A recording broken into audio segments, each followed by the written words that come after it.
Hello students, Kumar study circle में आप सबका स्वागत है। सीजीपीएससी पेपर को आगे बढ़ाते हुए आज के वीडियो का टॉपिक रीजनिंग से संबंधित है, पेपर 2 से संबंधित है। इसमें आज हम लोग पासा एवं घन पर जो वीडियो है, पासा एवं घन पर आधारित क्वेश्चंस को देखेंगे। अक्सर किसी न किसी बस एक या एक से अधिक, वैसे तो एक ही क्वेश्चन पूछता है अधिकांशतः, एक कोई ना कोई क्वेश्चन इसमें पासा संबंधित आ ही जाता है, जो काफी सरल होते हैं, फिर भी बच्चे गलत करके आ जाते हैं। तो चलिए आज उसी को देखेंगे। तो यहां पर एक क्वेश्चन था, नीचे दिए गए पासा में अंक 4 के विपरीत फलक पर कौन सा अंक होगा। सॉल्व करने से पहले आपको एक चीज जरूर समझ लेना चाहिए कि पासा यहाँ पर पासा में लूडो आप लोग खेले होंगे, और लूडो में इस प्रकार चौकोन का एक सफेद रंग का होता है जिसे पासा कहते हैं। पासा दो प्रकार के होते हैं, एक होता है साधारण पासा, एक होता है साधारण पासा जिसमें कहीं भी ऊपर कोई 5, 6 कुछ भी लिख दिया जाता है। एक होता है मानक पासा। मानक पासा में एक बहुत इंपॉर्टेंट चीज होता है कि जो एक तो आमने सामने का जोड़ कभी साथ नहीं होगा, और दूसरा इसका अपोजिट, अगर ऊपर 6 है तो नीचे 1 होगा, अर्थात इसका 7 होगा। अगर ऊपर 5 है तो नीचे इसका 2 होगा, और 5 2 हमेशा क्या होगा, 7 होगा। माने इसके अपोजिट का जोड़ हमेशा 7 होता है। और दूसरा, यहां पर कहीं भी जोड़, माने आमने सामने का फलक का जोड़ होता है, ये कभी 7 नहीं होता। गिन के देख लो, 5 और 1 6 है, 3 5 8 है, 3 और 1 4 है, 6 4 10 है, 6 2 8 है, 6 5 11 है, और 5 3 8 है। यहां पर कहीं पर भी जोड़ लगा रहे हो तो यहां पर आप देखोगे 7 नहीं बैठता। इसका मतलब ये जो आपको पासा दिया गया है एक मानक पासा है, पहले आपको पहचानना पड़ेगा। इसी के नीचे एक क्वेश्चन है, यहीं पर देख लो 4 3 7 हो जाता है। इसका मतलब ये जो दिया गया है ये 4 3 7 मतलब एक साधारण पासा है, ये एक साधारण पासा है। और ये जो पासा दिया गया है ये एक मानक पासा है, मतलब आपको मानक पासा पर बनाना होगा। और मानक पासा अगर हमको पता चल गया कि सामने वाला जो क्वेश्चन है मानक पासा पर दिया गया है, माने आमने सामने का जोड़ 7 नहीं आ रहा, इसका मतलब जो भी फलक होगा उसके नीचे वाले का दोनों जोड़ जो होगा वो मिला के 7 होगा। अर्थात जैसे ऊपर 1 लिखा है तो नीचे इसके 6 होना चाहिए, और 6 और 1 यहां पर जोड़ 7 होगा। अगर यहां पर 5 लिखा है तो इसके पीछे का फलक, माने इस साइड वाले फलक में 2 होना चाहिए, और 5 और 2 का जोड़ 7 होना चाहिए। अगर यहां पर 3 लिखा है तो इसके पीछे मतलब बगल वाले इधर पीछे साइड का जोड़ 4 होना चाहिए, 4 3 यहां पर 7 होगा। आप कहीं भी देख लीजिए, यहां पर 6 है तो नीचे 1 होगा, यहां पर 4 है तो इधर 3 होगा, यहां पर 2 है तो इधर 5 होगा। माने यहां 5 है तो नीचे 2 होगा, यहां पर 6 है तो इधर 1 होगा, यहां पर 3 है तो इधर 4 होगा। मतलब ये मानक पासा पर पूछा गया था। अब आप आसानी से बता सकते हो कि 4 के विपरीत क्या होगा, तो 4 के विपरीत 3 अंक आना चाहिए। माने 4 के विपरीत 3 होगा तो यहां पर 4 के विपरीत 3 मतलब बी वाला आंसर, बी आंसर आ जाएगा। 4 के विपरीत क्या है, तो 4 के विपरीत 3 है तो बी वाला आंसर आएगा, बशर्ते वो मानक पासा हो। अब यहां पर दूसरा क्वेश्चन यहां पर लिया गया था कि नीचे एक पासे की 3 स्थापन स्थितियों को दर्शाया गया, संख्या 2 वाले फलक के विपरीत फलक की संख्या ज्ञात कीजिए। मैं चेक करता हूं तो इस कंडिका में चेक करता हूं तो 4 3 7, मैंने ऊपर ही जोड़ 7 दे दिया। इसका मतलब यह एक साधारण पासा है, और साधारण पासा है का कहीं भी कोई भी फलक लिख दिया जाता है, तो साधारण पासा के अपोजिट को पहचानना थोड़ा सा मुश्किल हो जाता है। फिर भी हम 2-3 शर्त बताएंगे, और 2-3 शर्त के आधार पर आप इसको पहचान सकते हैं कि 2 के अपोजिट क्या आएगा। जब भी कोई 2 फलक समान हो, जैसे यहां पर देखते हैं, यहां पर 6 और 3 और यहां पर 6 और 3 बिल्कुल दोनों पासे में सेम अंक दर्शाया गया है, 6 3 और 6 3।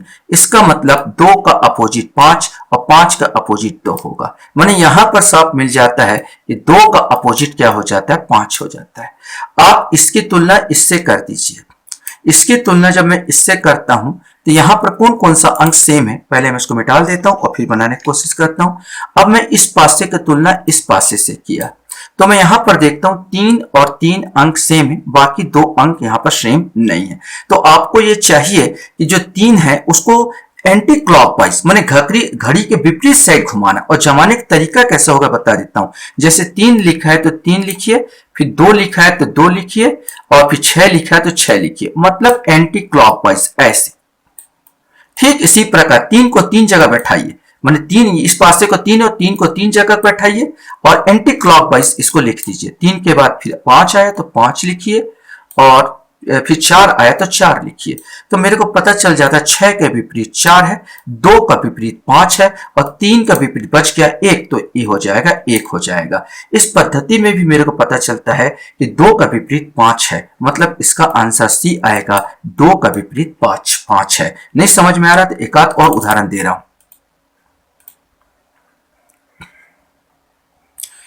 यहां पर 4 पासे दिए गए हैं।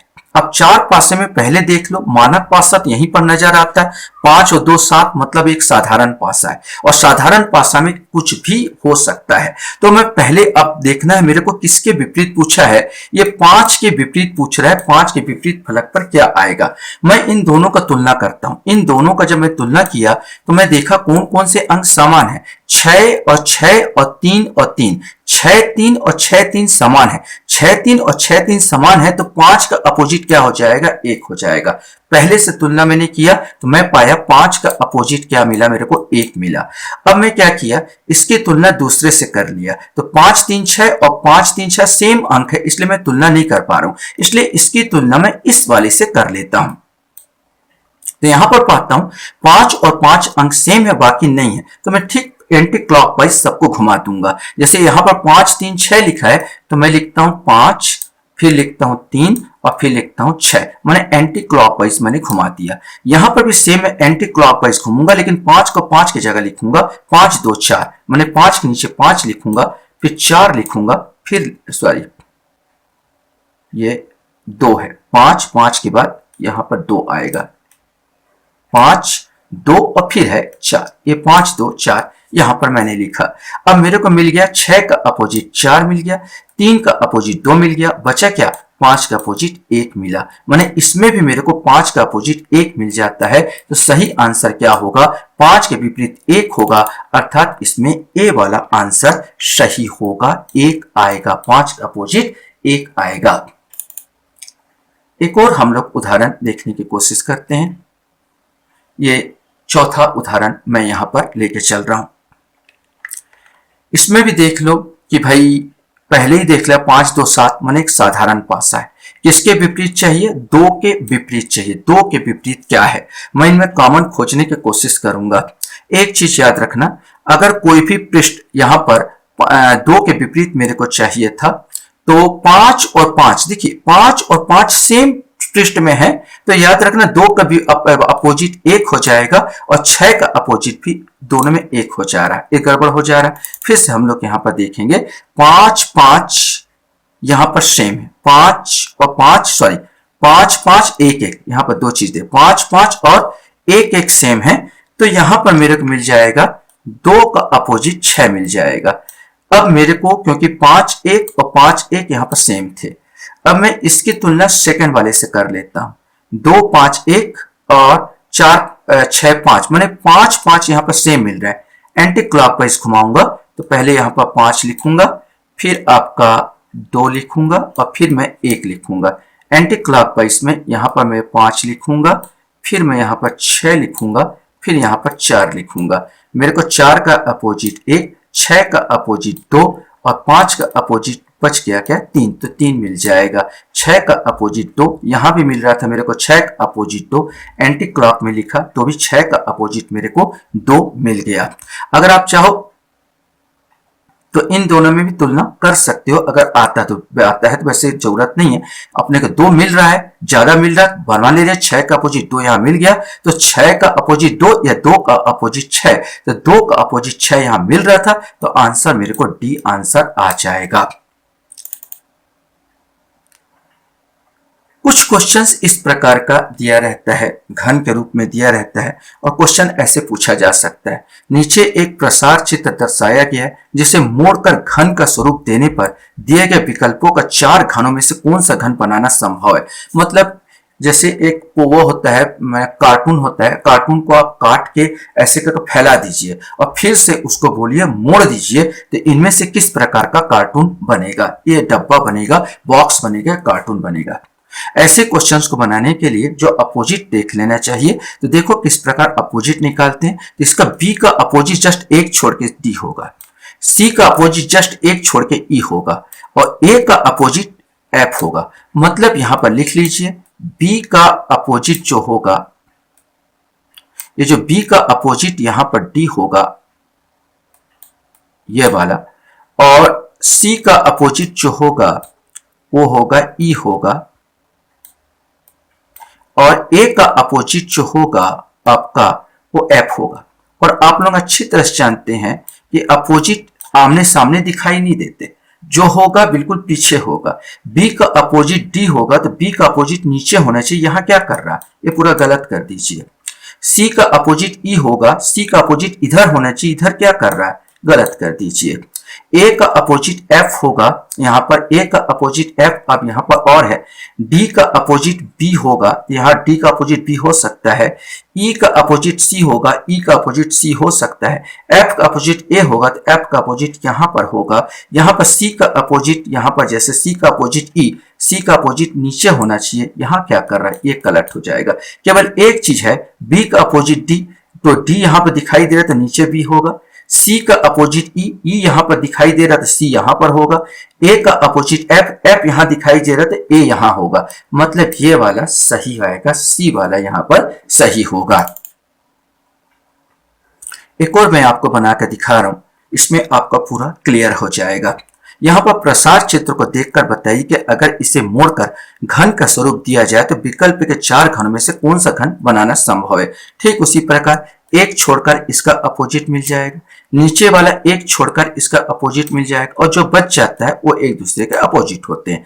मतलब यहां पर लिखूं तो एक का अपोजिट आपको 3 मिल गया और एक का अपोजिट 3 मिल गया, और 4 का अपोजिट आपको 6 मिल गया, 4 का अपोजिट आपको 6 मिल गया, बच गया 2 का अपोजिट आपका 5 मिल गया। और अपोजिट आमने सामने नहीं हो सकते। 1 का अपोजिट 3 यहां क्या कर रहा है, इधर नीचे होना चाहिए, कट कीजिए। अब यहां पर देखते हैं 4 का अपोजिट 6 या 2 का अपोजिट 5, इसमें तो सब अलग अलग है। 4 का अपोजिट 6 या आमने सामने क्या कर रहा है, तो नीचे होना चाहिए, ये कट कर दीजिए। 4 का अपोजिट 6 नीचे होना चाहिए, आमने सामने नहीं हो सकता, बच गया ये। 1 का अपोजिट 3 दिखाई नहीं दे रहा, नीचे होगा। 4 का अपोजिट 6 इस साइड होगा और 2 का अपोजिट 5 इस साइड होगा। माने ये वाला बी वाला ऑप्शन सही होगा। तो ये आपको मैंने समझाने के लिए बताया। आशा करता हूं ये वीडियो भी आपको अच्छा लगा होगा। आप लोग मेरे वीडियो को वॉच करते इसलिए धन्यवाद। Thank you very much.